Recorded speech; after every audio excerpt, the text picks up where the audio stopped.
Hablan, señas que rompen el silencio. Todos los días, información en otras palabras, noticias al alcance de todos. En Telesur, la señal informativa de América Latina. Cada semana en Telesur. Un espacio para ver y volver a ver las noticias más importantes de la semana. Miles de personas se movilizaron en las principales ciudades. El gobierno de Argentina anunció la nacionalización de la petrolera YPF. Los estudiantes en Chile, los indígenas en Bolivia y la sociedad civil en Colombia. Síntesis. Sábado y domingo por Telesur.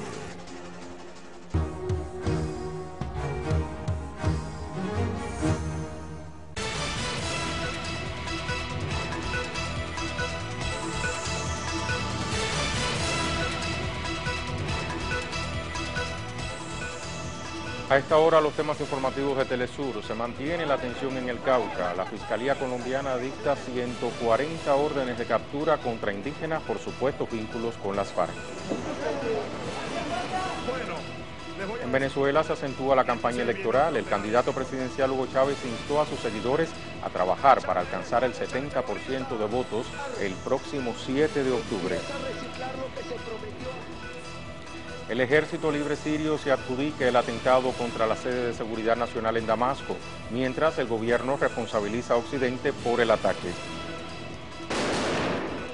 Séptimo día consecutivo de protestas en España. Los principales sindicatos del país preparan para este jueves cerca de 80 movilizaciones en diferentes puntos de la nación. Y el expresidente Nelson Mandela arriba a sus 94 años. En honor a la fecha, se realizan cientos de actos solidarios en Sudáfrica.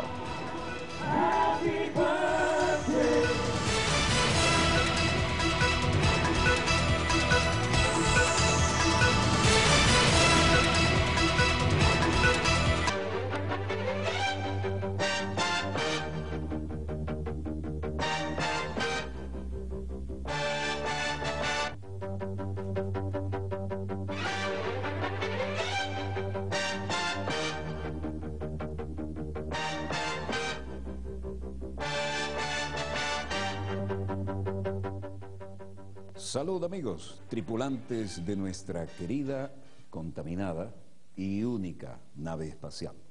La misma que, desde la última vez que nos vimos por estos medios, ha dado otra vuelta sobre su eje imaginario y, por supuesto, sigue generando acontecimientos en pleno desarrollo.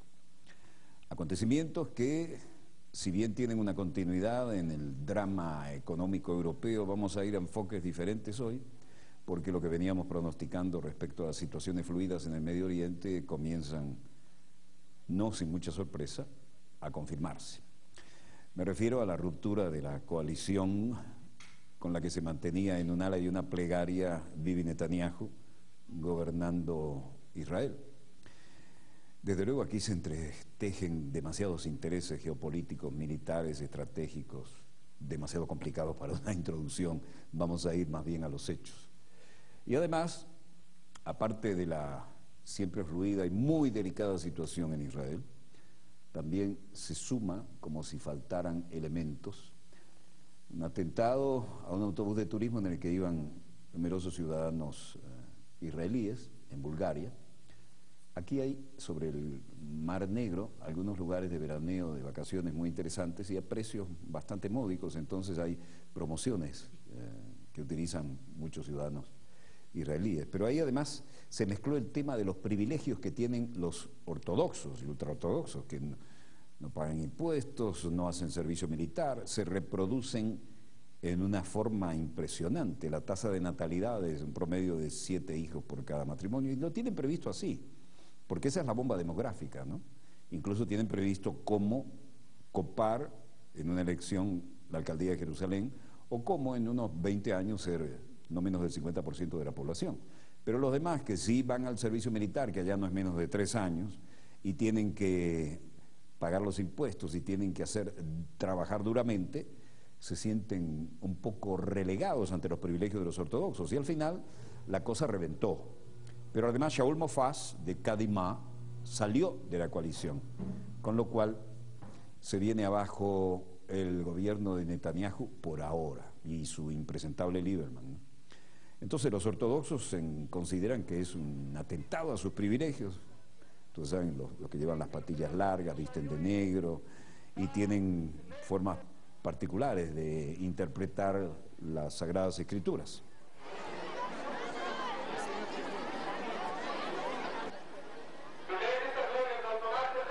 La gente está molesta con ellos, algunos, y dicen, los que tiemblan no quieren ir a las Fuerzas Armadas.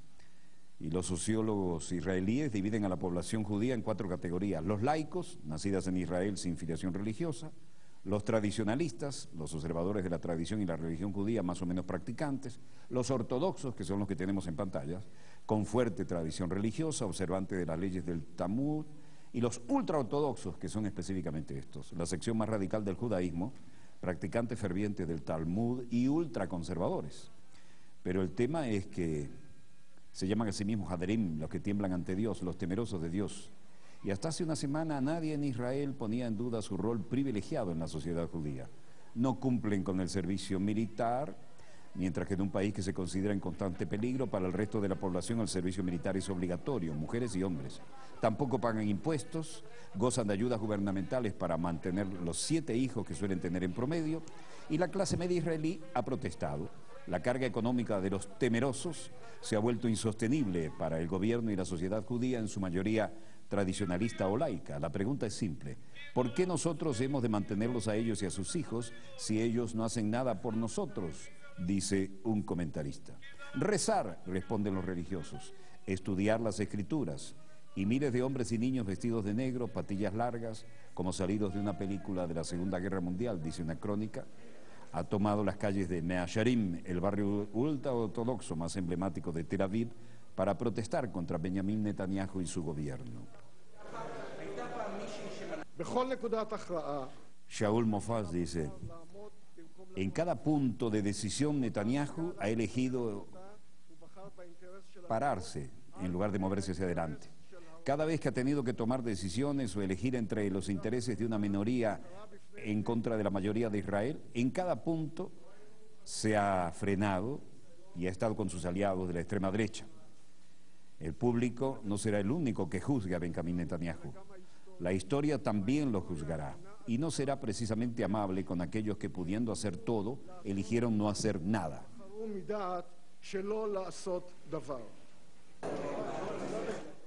El partido Kadima renuncia a la oportunidad de cambio histórico, contraataca a Netanyahu, pero Shaul Mofaz se cansó y anunció que su partido deja la coalición de gobierno porque no se logró acuerdo alguno sobre la nueva iniciativa de reclutamiento militar obligatorio. El primer ministro, Benjamin Netanyahu, dijo que Kadima perdió una oportunidad para realizar un cambio histórico. Bueno, Netanyahu quería que en vez de cumplieran el servicio militar, dice, presenté una propuesta que hubieran conducido al reclutamiento obligatorio de los ultraortodoxos y de los árabes a partir de los 18 años, dijo.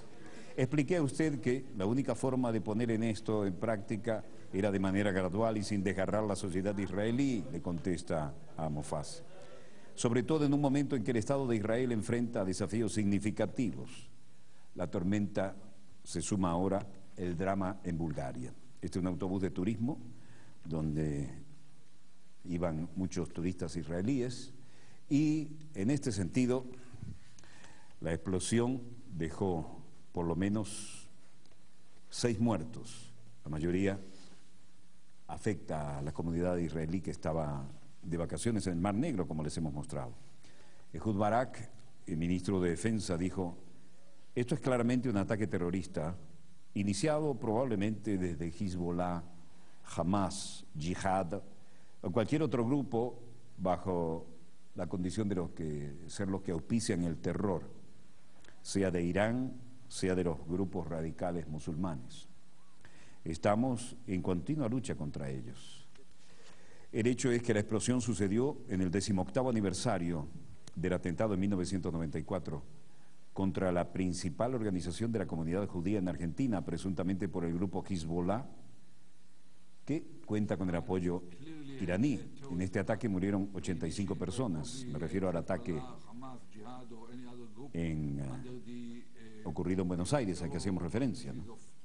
Ehud Barak dijo lo que le señalábamos y agregó, Cualquiera sea la situación, estamos determinados a vivir normalmente, a tener israelíes visitando sin precauciones los lugares que quieran ir y que puedan hacer turismo también, y no aceptaremos este tipo de acción criminal.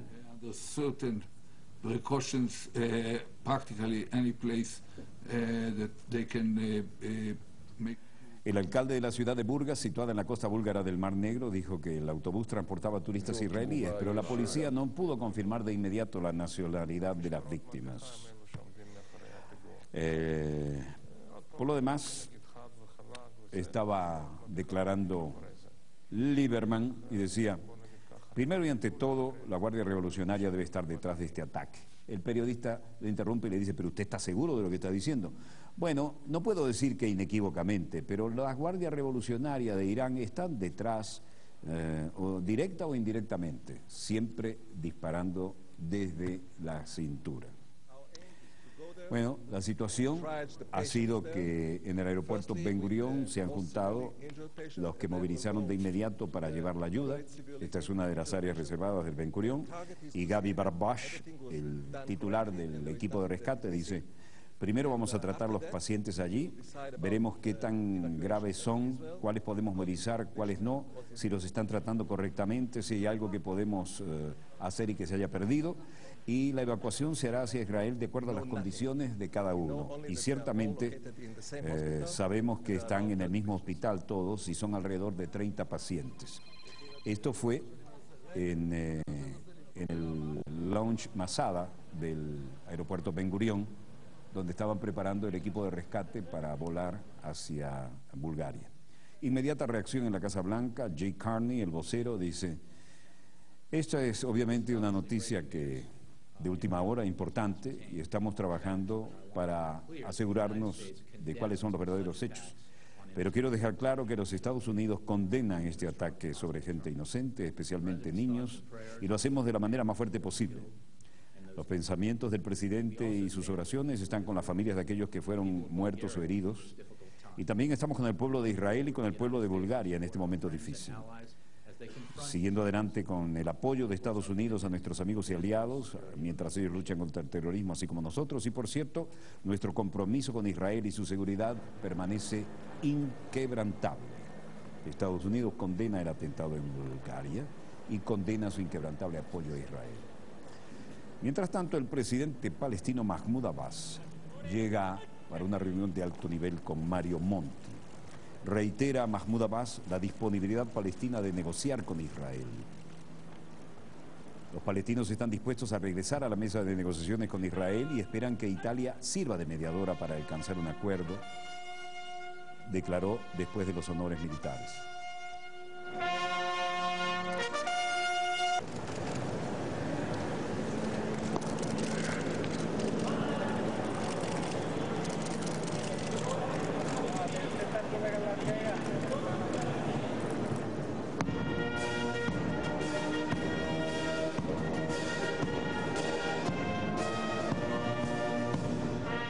Honores de jefe de Estado y alfombra roja en Italia para la Autoridad Nacional Palestina.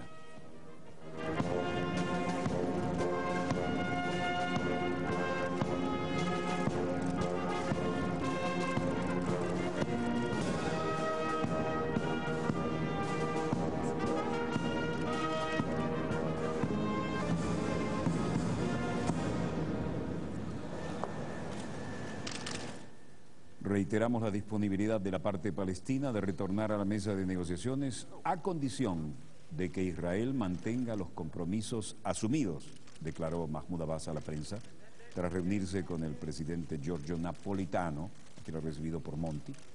Sabemos que Italia mantiene óptimas relaciones con Israel y esperamos que sirva de mediadora a favor del acuerdo, añadió. Dijo que con el mandatario italiano habló sobre el desarrollo del proceso de paz en el Medio Oriente. Y luego, en su gira, la autoridad palestina llegó hasta el Cairo, y aquí lo vemos con el presidente Mahmoud Abbas y el nuevo mandatario egipcio. Abbas y Mursi se reunieron en el Cairo, como estamos viendo, durante la visita diplomática del mandatario palestino al país. Los presidentes de Egipto y la autoridad palestina se han reunido en el marco de una visita diplomática. La visita de Mahmoud Abbas a El Cairo tiene una duración de 2 días y coincide con la presencia en el país del líder en el exilio del movimiento de resistencia islámica, Hamas, Khaled Meshaal. El acuerdo de reconciliación, cuyas negociaciones contaron con la mediación de Egipto, busca la formación de un gobierno de unidad que establezca en Cisjordania y en la Franja de Gaza y que prepare las próximas elecciones. Todos los asentamientos judíos en Cisjordania y Jerusalén Este son considerados ilegales por el derecho internacional, mientras que el traslado de población de una potencia ocupante a un territorio ocupado es un crimen de guerra de acuerdo a las convenciones de Ginebra.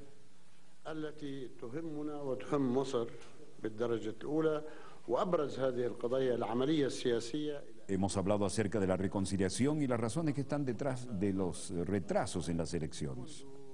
Hasta ahora, jamás se ha tomado su tiempo, se ha retrasado en registrar los votantes en la Franja de Gaza, que son unos 300.000. De todas maneras, cuando queremos hacer elecciones independientes, el comité tiene que basarse en los votantes registrados. Estamos listos para continuar el proceso. Nosotros no pedimos del doctor Mursi que ponga presión en nadie. De todas maneras, Egipto tiene sus propios intereses, su actividad, su patriotismo y su nacionalismo en la causa palestina. Egipto no parece estar por un solo lado. Y más bien creemos que la causa palestina es un tema de seguridad nacional aquí. Creemos que el esfuerzo que se está haciendo debe continuar y debe entrar en una nueva era.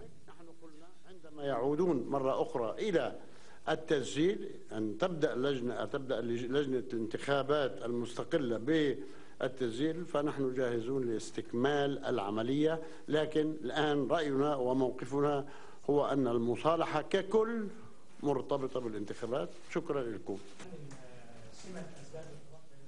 Mientras esto ocurría en Egipto, Dlamini Zuma, la nueva presidenta de la Comisión de la Unión Africana, la ministra del Interior de Sudáfrica, Nkosazana Dlamini Zuma, era elegida presidenta de la Comisión de la Unión Africana, ya lo hemos informado, y aquí tomaba algunas preguntas el jefe de la Autoridad Nacional Palestina y informaba que ha trasladado a Mursi los últimos acontecimientos en el proceso de paz con Israel y ha subrayado que la negativa del gobierno de Tel Aviv a detener la construcción y expansión de los asentamientos ilegales en Cisjordania y Jerusalén Oriental están deteniendo el retorno a las conversaciones, según ha informado oficialmente y es de conocimiento público, local e internacional.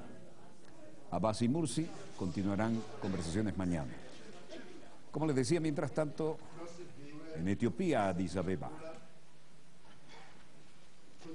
Dlamini Zuma, la nueva presidenta de la Comisión de la Unión Africana, cargo que fue celebrado por el comunicado oficial de la Presidencia de la República Bolivariana de Venezuela, decía que las mismas fuentes que pidieron ser identificadas explicaron que durante la última votación, la política sudafricana fue elegida al conseguir 37 votos durante la 19ª reunión ordinaria de la Asamblea de Jefes de Estado y de Gobierno de la Unión Africana. Duró varias horas la votación y se hizo a puerta cerrada y declaró: estoy muy feliz. Y lo mismo declaró Jacob Zuma, el presidente de Sudáfrica, al conocer la elección de su ex esposa como líder de la comisión. El pasado mes de enero, durante la 18ª cumbre, los miembros de la Unión Africana decidieron prolongar el mandato de la comisión hasta esta reunión, ya que ninguno de los candidatos había conseguido la mayoría necesaria para acceder al cargo. Dlamini Zuma nació el 27 de enero de 1949. Es una distinguida política y luchadora anti-apartheid, y además trabajó junto a Nelson Mandela en los cargos de mayor responsabilidad y en las épocas más difíciles. Por lo tanto, tiene una enorme trayectoria y una gran responsabilidad a desarrollar a partir de este importante cargo.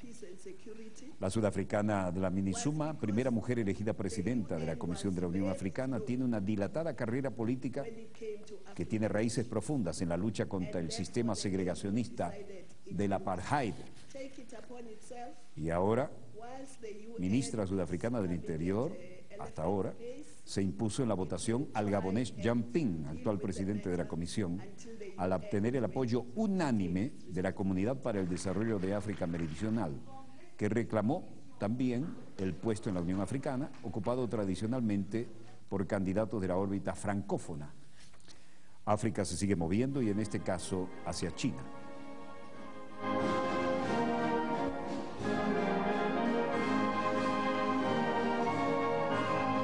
Precisamente su ex esposo Jacob Zuma se reunía en el gran salón del pueblo con Hu Jintao y se le rendían honores.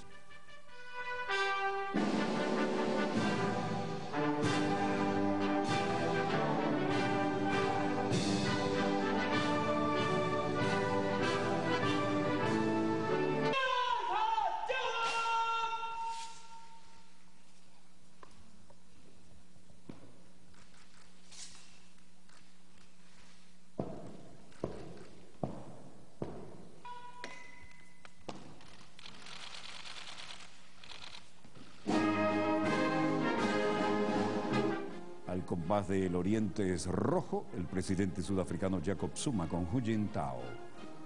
Honores de Estado con motivo del 5º Foro de Cooperación África-China. El presidente Hu Jintao dijo: miramos hacia el futuro y hacia la segunda parte de este año. El Congreso Nacional Africano tendrá la 53ª reunión del Congreso y le deseamos lo mejor en antelación para que este Congreso termine con el más amplio de los éxitos. El presidente chino dialoga con los homólogos de países africanos y en las conversaciones con su homólogo, el anfitrión Hu Jintao, el mandatario sudafricano afirmó que el referido encuentro será testigo de los enormes avances en las relaciones entre China y África. Figura entre los oradores de la 5ª conferencia ministerial del Foro para la Cooperación entre la potencia asiática y aquel continente, mecanismo de consulta y diálogo establecido ya desde el año 2000. También en esta jornada, Hun dialogó con los presidentes Ismail Omar Guelleh de Djibouti, Mahamoud Issoufou de Níger. A la mencionada reunión asistirán también, entre otras autoridades, cancilleres de 50 naciones africanas. La reunión de 2 días adoptará un documento especial que se llamará Declaración de Beijing y un plan de acción con vistas a definir los nuevos programas de cooperación para el periodo 2013-2015. Como todo lo importante pasa ahora por Beijing, aquí vemos a Ban Ki-moon y Hu Jintao, que ven muy grave la situación en Siria.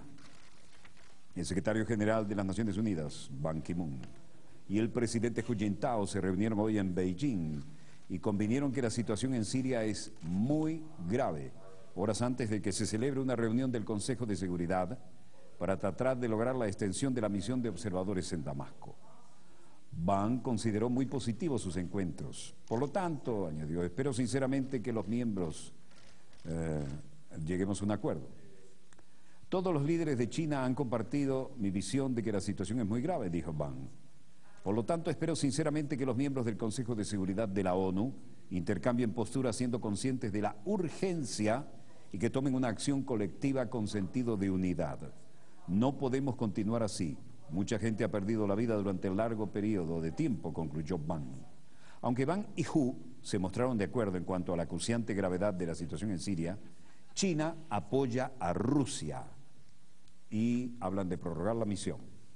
Esto que estamos viendo, este mosaico, es con motivo del muy celebrado y al que nos sumamos cumpleaños de Mandela.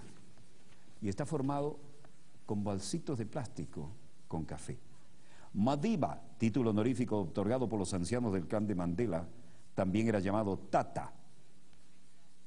Todos los vasitos tienen deseos de feliz cumpleaños. Abogado, político, primer presidente de Sudáfrica elegido democráticamente mediante sufragio universal, así como el líder Umkhonto Bensuitse, el brazo armado del Congreso Nacional Africano. En 1962 fue arrestado y condenado por sabotaje, además de otros cargos que le inventaron, algunos y otros no, los racistas del apartheid. 27 años preso, la mayoría de los cuales estuvo confinado en la prisión de Robben Island. Tras su liberación el 11 de febrero de 1990, Mandela lideró a su partido en las negociaciones para conseguir la democracia multirracial e integrada de Sudáfrica.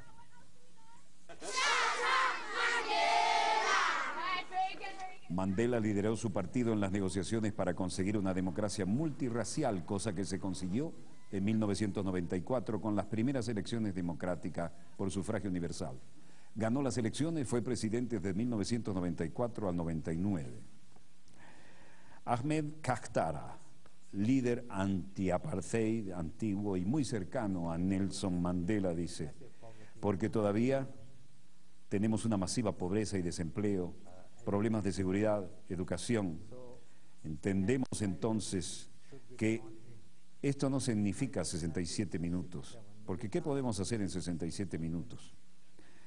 Esto es algo que va más allá, tiene un sentido profundo y trascendente. Esto es que durante 67 años de lucha nunca perdió sus valores, nunca perdió el potencial, nunca se desandó de lo que había defendido. Mandela recibió más de 250 premios y reconocimientos internacionales durante 4 décadas, incluido en 1993 el Premio Nobel de la Paz. Nació el 18 de julio de 1918, Madiba, y en su nombre muchas obras importantes de solidaridad se llevan a cabo ahora en muchas latitudes. En Johannesburgo vimos ese mosaico y aquí los jóvenes que siguen su ejemplo, sin odios, se integran y hacen buenas obras a su nombre.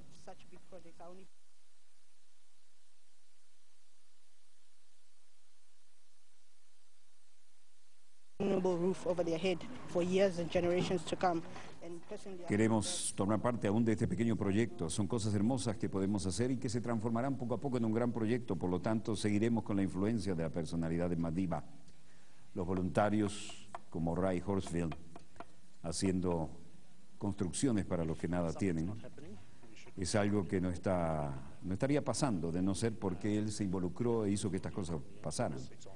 Y hoy alegremente vemos que tenemos gobiernos diferentes que son ejemplo y que hacen las cosas también, como este proyecto de habitación para los que nada tienen.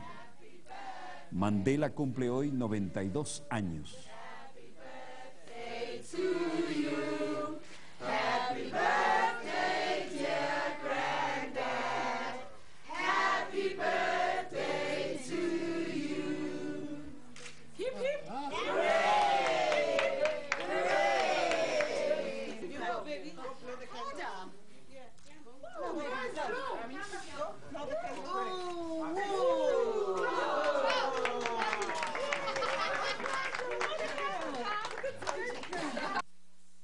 Larga vida a Madiba, un hombre que sufrió lo indecible y que no guarda rencor en su corazón y sigue siendo ejemplo.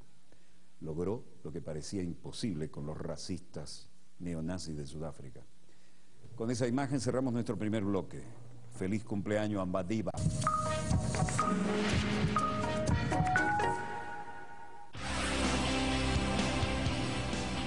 Iniciaremos el camino con el clavadista brasileño César Castro, bronce en Guadalajara 2011.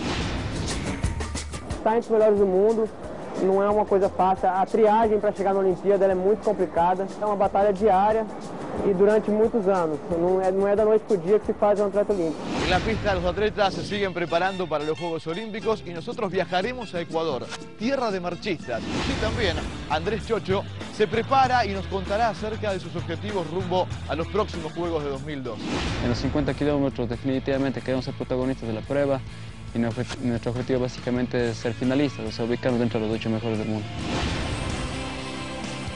Este jueves, en Gen Olímpico.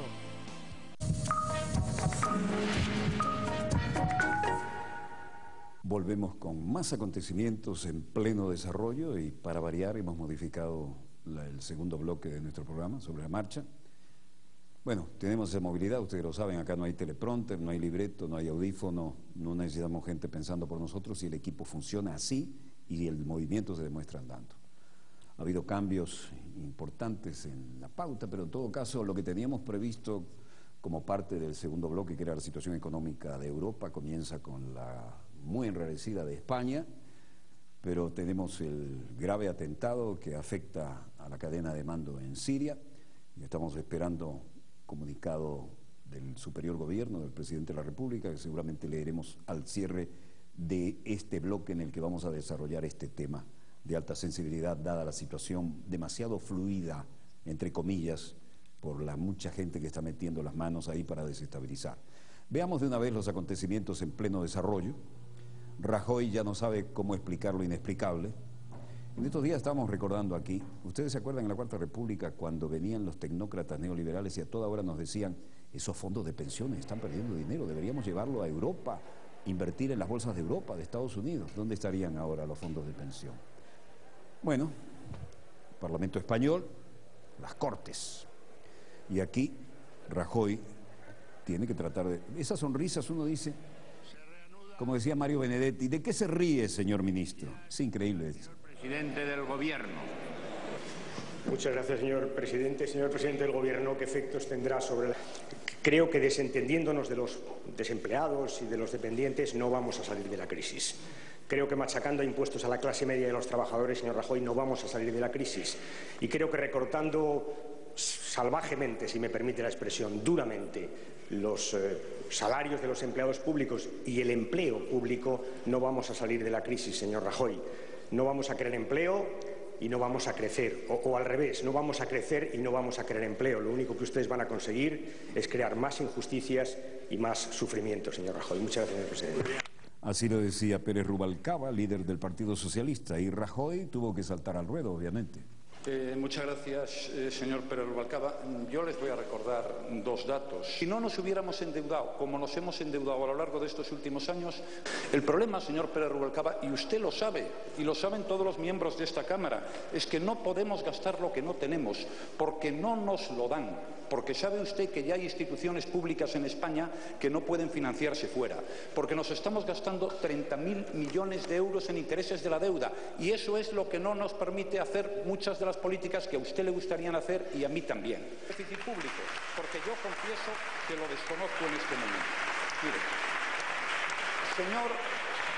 señor Pérez Rubalcaba, desgraciadamente este gobierno no puede... Este gobierno tiene que decidir entre un mal y un mal peor, y es lo que estamos haciendo en este momento. Ahora, si mantenemos esta política, que es una política, por otra parte, de sentido común, España va a salir de la crisis. Ya hay cosas pues que van bien las exportaciones.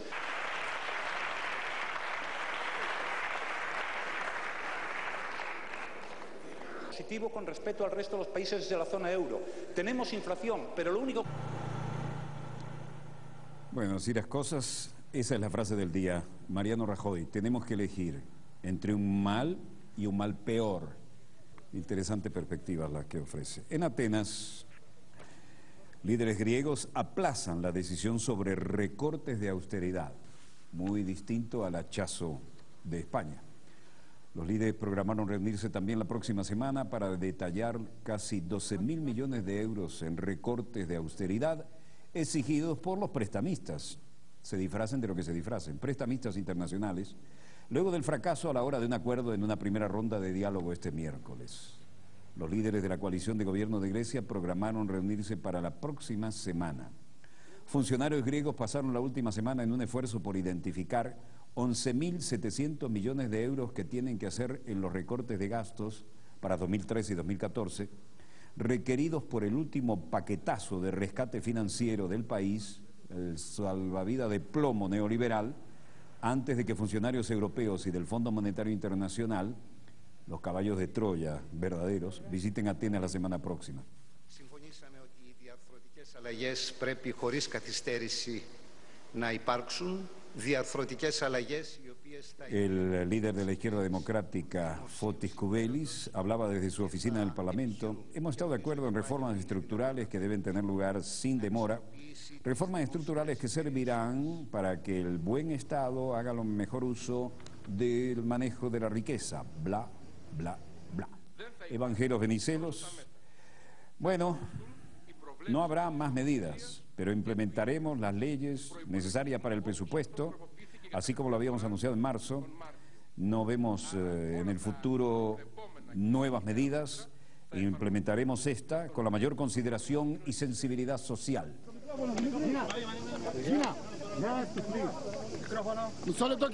Yanis Turnaras, ministro de Hacienda, dice: estamos en la dirección básicamente de buscar 11.5 billones. Tenemos en el camino delante de nosotros 11,5 billones. Aplazan la decisión sobre recortes de austeridad. Solo se espera una decisión final tras muchas negociaciones entre los líderes de los partidos que integran el nuevo gobierno de tendencia conservadora, cada uno de los cuales se esmera por no parecer a favor de los recortes que sumen más en la miseria a los que votaron por ellos. Los bancos británicos piden evaluar salidas de países del euro. Han recibido pedidos para hacer pruebas sobre cómo soportarían que varios países salgan de la zona euro. Expuso la Autoridad de Servicios Financieros, FSA por sus siglas en inglés, de Gran Bretaña. Adair Turner declaró que los bancos británicos necesitan pensar sobre los problemas que podrían surgir de sus activos y obligaciones en caso de ser nominados en otra moneda, incluso aunque la probabilidad de que esto sea baja. Le hemos alentado a que evalúen y estudien estos escenarios para Grecia, oigan bien, para Grecia, para España, para Italia, para Portugal y también para Irlanda, dijo Turner ante la Comisión del Tesoro del Parlamento británico. Nosotros consideramos que las posibilidades son muy bajas, pero al menos algunos de esos países que figuran en la lista, pienso que es razonable alentar a la gente a evaluar escenarios de riesgo, es decir, están abriendo el paraguas. Otro tanto ocurre en la Ciudad del Vaticano. Andrea Gagliarducci, un periodista del Vaticano, dice que el Banco del Vaticano pasa una prueba de transparencia financiera. Y de hecho el Vaticano pasó una prueba europea clave de transparencia financiera, pero recibió evaluaciones muy bajas por la efectividad cuestionable de sus supervisores bancarios y por la capacidad de su banco para rastrear transacciones sospechosas, que resultó nula o casi nula. El informe dice que el Vaticano cumplió a la letra o con un grado elevado 9 de las 16 recomendaciones internacionales claves y fundamentales para combatir, oigan bien, Banco del Vaticano, para combatir lavado de dinero y la financiación del terrorismo. Así lo dice Associated Press. Empero, estos 7 apartados no dieron la talla, especialmente sus medidas contra la financiación del terrorismo y su organismo de supervisión creado en el 2010 para aportar más transparencia a sus operaciones financieras. Según el informe, ese organismo no ha realizado una inspección alguna y deben aclararse sus cometidos, su independencia y sus directivos. Agregó que su capacidad para compartir información financiera con otros gobiernos ha sido afectada por la insistencia vaticana de firmar primero acuerdos bilaterales. Este periodista, Gagliarducci, dice: hay muchas fallas en los reportes, pero dicen que no hay grandes cosas, ¿no? Hay 16 recomendaciones claves. Y el tema es que hay una forma muy peculiar del Estado Vaticano para manejar estos temas, así que hay que hacer que esto se maneje de una manera apropiada, de alguna manera, ¿no? Este es el edificio del Banco Vaticano, del cual poco se habla y pocas veces se ve.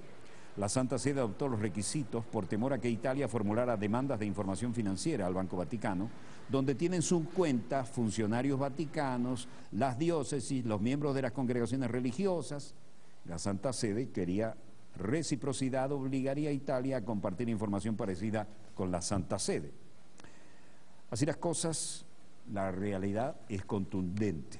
Aceptamos con seriedad tanto las recomendaciones como las críticas contenidas en el informe, dijo Monseñor Ettore Balestrero, subsecretario de Estado y director de la Delegación Vaticana en la Comisión Moneyval.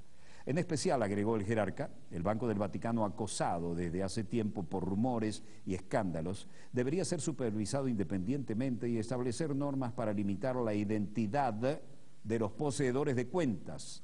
La llamada Comisión Moneyval ensalzó a la Santa Sede por los progresos logrados en tan poco tiempo para cumplir normas. El Vaticano tuvo evaluaciones aprobatorias de menos del 50%, 49% de los criterios. Pero el informe dijo que era necesario seguir trabajando. Aquí siguen combatiendo. Esto es Siria. Miram.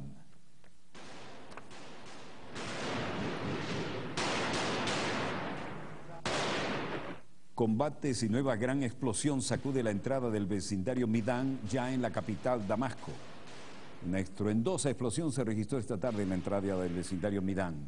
Siria, la segunda en el lapso de pocas horas que sacude el área, donde han tenido lugar numerosos enfrentamientos entre las tropas del gobierno y rebeldes armados. Un testigo de la agencia china Xinhua dijo que la explosión generó columnas de humo y polvo. Por el momento no hay más detalles. Por otra parte, la televisión Al-Akhbariya, a favor del gobierno, dijo que un auto cargado de explosivos detonó en el área Corniche, en Midán, lesionando a 2 personas. La explosión ocurrió pocas horas después que una fortísima explosión sacudiera el área de Abu Habl, también en Midán. Los informes no proporcionan más detalles. Midán y algunos otros distritos sureños de la capital, donde se combate intensamente, han sido escenario de batallas entre las tropas del gobierno y los rebeldes armados desde el domingo.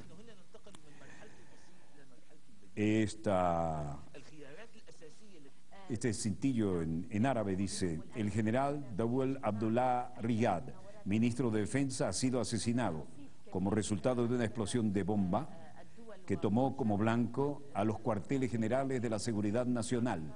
Y este es el informe oficial de último momento.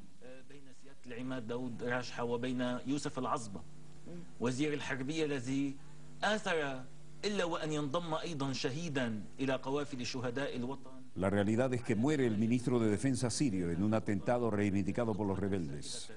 El ministro de Defensa Daoud Raiha, el viceministro de Defensa y cuñado del presidente Bashar al-Assad, Azef Shawkat, y el general Hassan Turkmani, que conformaban el núcleo interno y más duro del régimen, como dicen las agencias que quisieran tumbarlo, han fallecido en un atentado que se ha producido este miércoles en Damasco y cuya responsabilidad ha reivindicado por separado tanto el Ejército Libre Sirio como el grupo islamista Liwa al-Islam.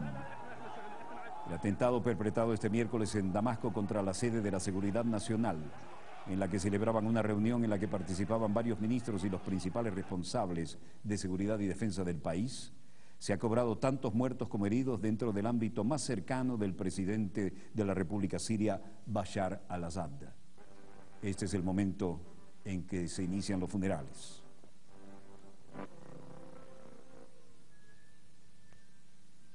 La primera víctima mortal ha sido el ministro sirio de Defensa, Duad Raiha, al que ha seguido el jefe de inteligencia militar y el viceministro de Defensa, Azef Shawkat, quien también era cuñado del presidente. Los dos ocupaban lugar muy destacado en el núcleo que rodea al mandatario desde el comienzo de la crisis.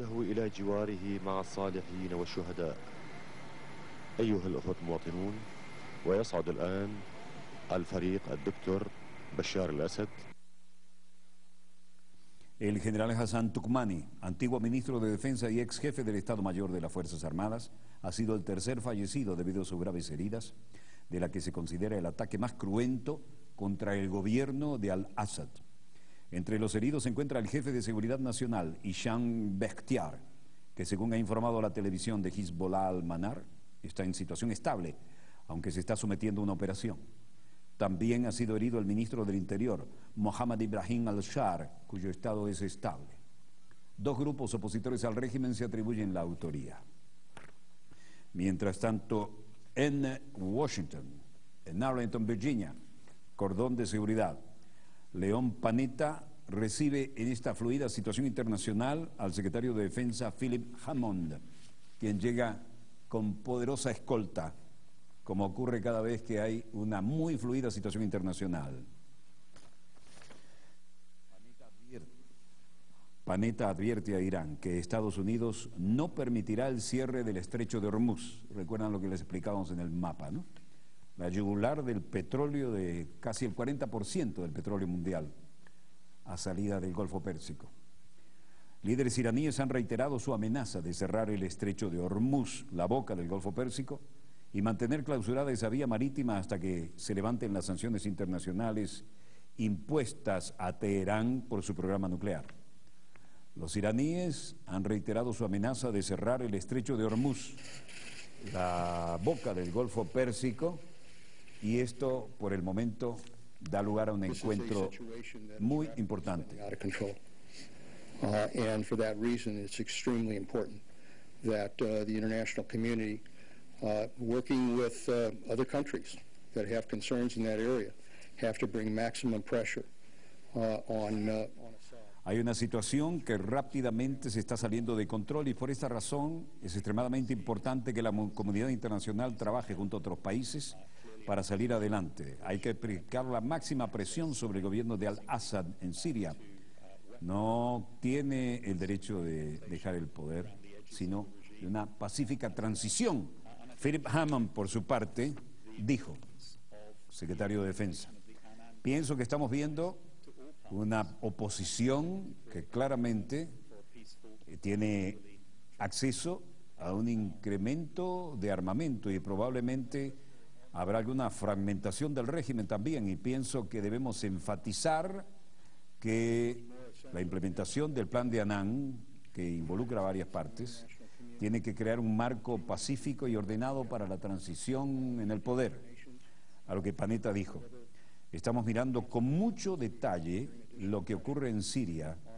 Tiene sus obligaciones, tiene armamento químico en algunos lugares y es de nuestro interés evitar el caos en ese país y que estos sitios mantengan cerrado control para que no haya prolificación de este tipo de material que traen incertidumbre a todos aquellos y que está contra la población civil.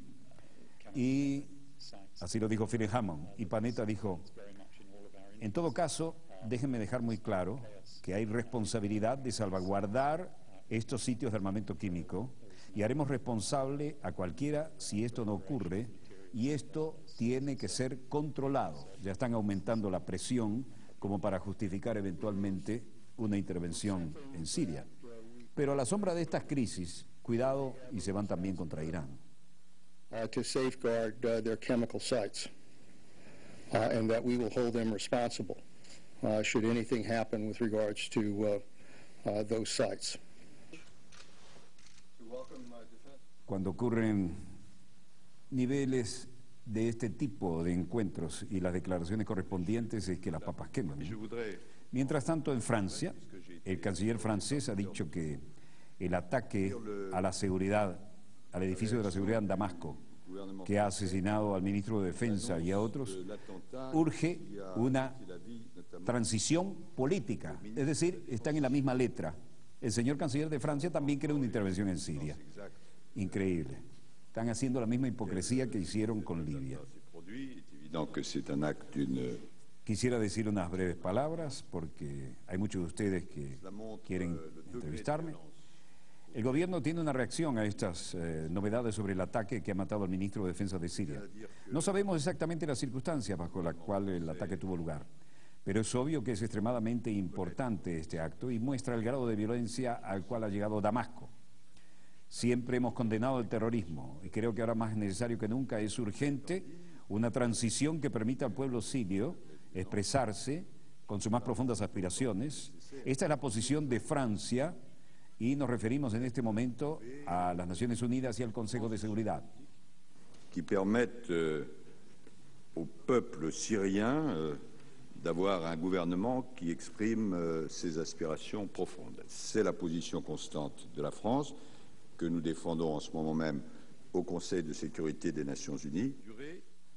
Mientras se iban decantando y sacando la careta, los que antes hablaban de respeto a las soberanías, las cosas empeoraban. El líder de Hezbollah llama a las naciones árabes a no temerle a Estados Unidos. El líder del partido Hezbollah, Hassan Nasrallah, llamó hoy a las naciones árabes a no tenerle miedo al gobierno de Estados Unidos y dijo, no somos cobardes, y todos lo saben, tenemos que ser fuertes para evitar un régimen dominado por Washington en toda la región en que estamos. Tenemos un ejército fuerte, no tenemos miedo del embajador estadounidense o del sistema de la Secretaría de Estados Unidos, de su gobierno. Si no le tenemos miedo, podemos crear un ejército más fuerte. Si no, tendremos un régimen estadounidense, declaró Hezbollah.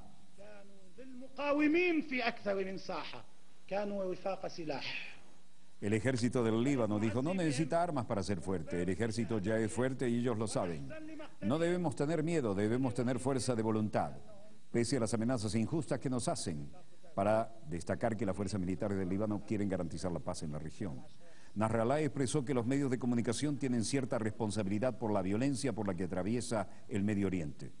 En tal sentido, pidió que haya paz y paciencia en las personas para que juntos trabajemos por las causas. Aseguró que hay quienes pagan a los medios de comunicación para que provoquen y haya tensión en la región. Indicó que la respuesta correcta es el silencio, que es más fuerte, no es el símbolo de cobardía. Nosotros no somos cobardes, creemos que lo más importante es el interés nacional, especialmente con lo que está ocurriendo ahora en Siria. Dicen que estamos jugando con la vida de los seres humanos.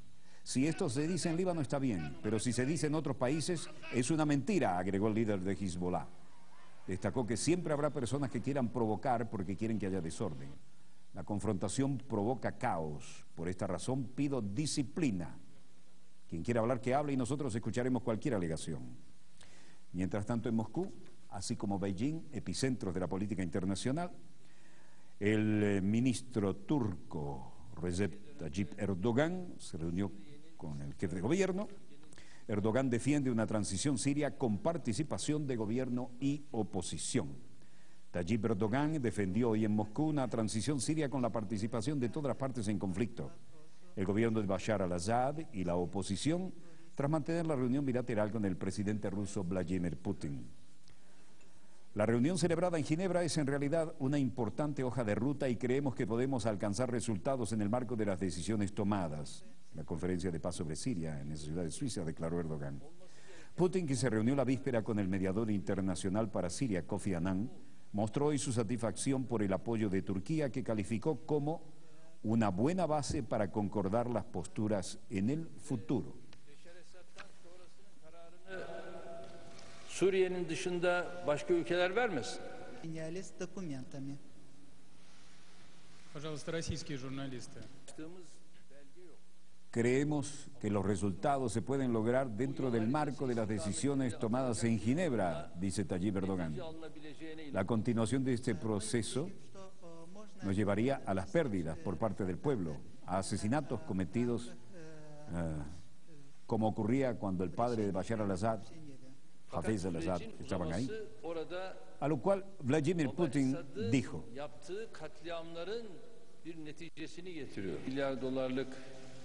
hedefimize doğru.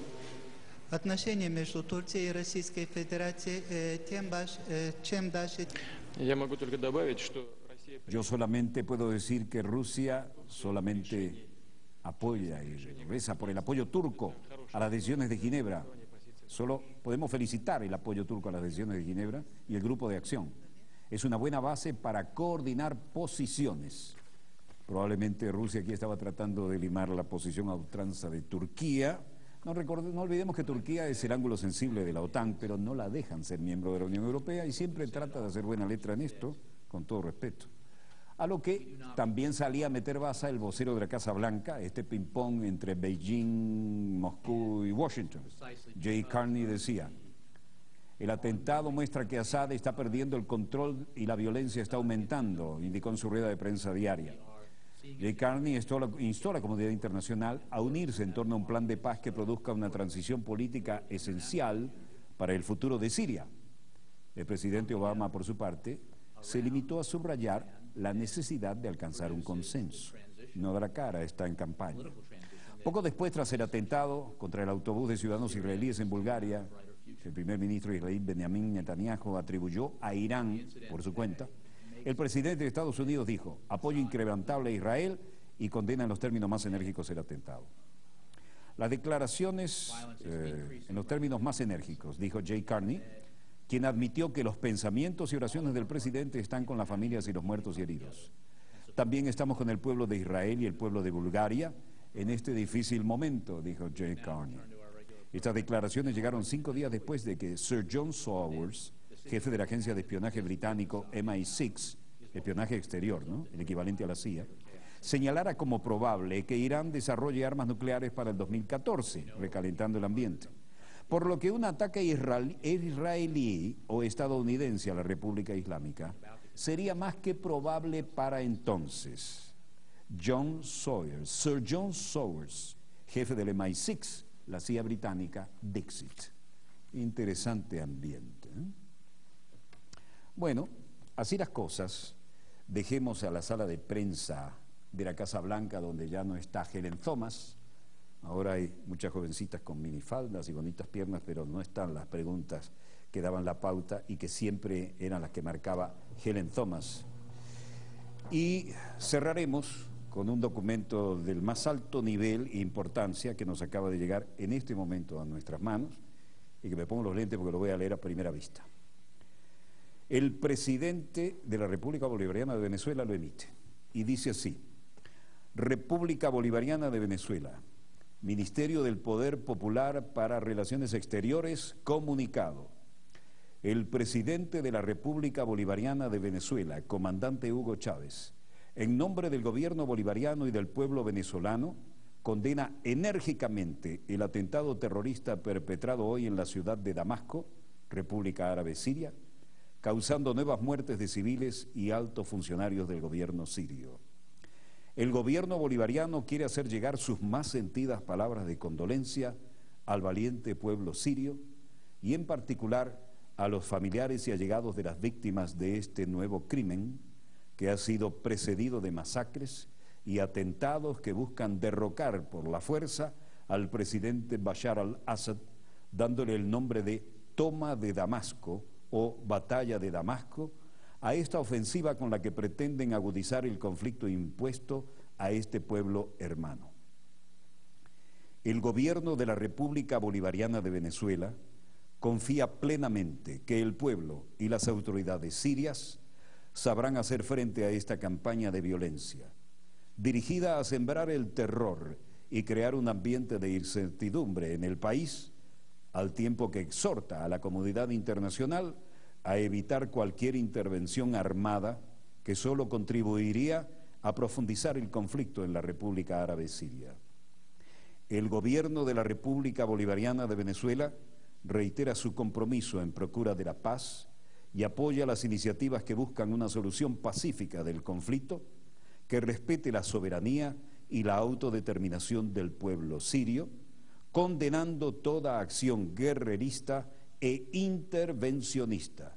Caracas, 18 de julio de 2012, República Bolivariana de Venezuela, Ministerio del Poder Popular para las Relaciones Exteriores, comunicado que encabeza el presidente de la República Bolivariana de Venezuela, comandante Hugo Chávez, en nombre del gobierno bolivariano y del pueblo venezolano en esta condena enérgica al atentado terrorista perpetrado hoy en la ciudad de Damasco, República Árabe de Siria. Fluida situación internacional, comprometida y con ganas de meter la mano a las grandes potencias. Además se está moviendo todo el material bélico posible para los diferentes escenarios en el Golfo Pérsico.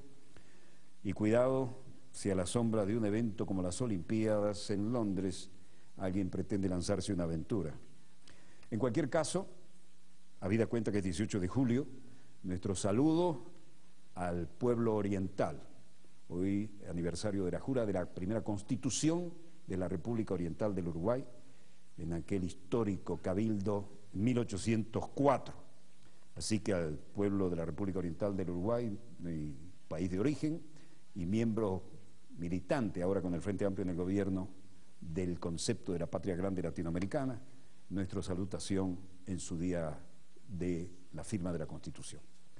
A nombre del equipo Dossier les habló Walter Martínez. Donde quiera que se encuentren de ese lado del receptor, gracias por permitirnos estar allí con ustedes. Volveremos mañana, Dios mediante, cuando nuestra querida, contaminada y única nave espacial haya dado otra vuelta sobre su eje imaginario y estemos aquí para contarles la pequeña gran historia de las próximas 24 horas.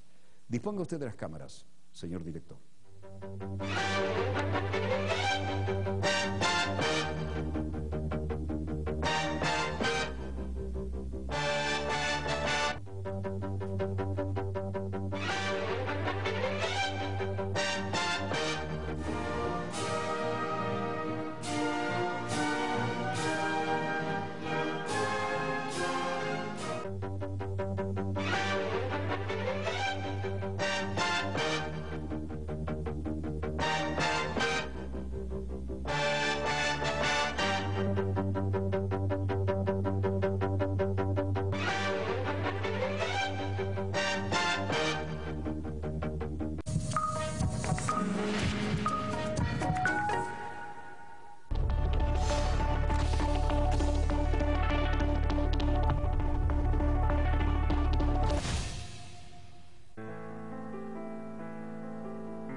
Una computadora es más que un equipo, es una ventana en un hospital.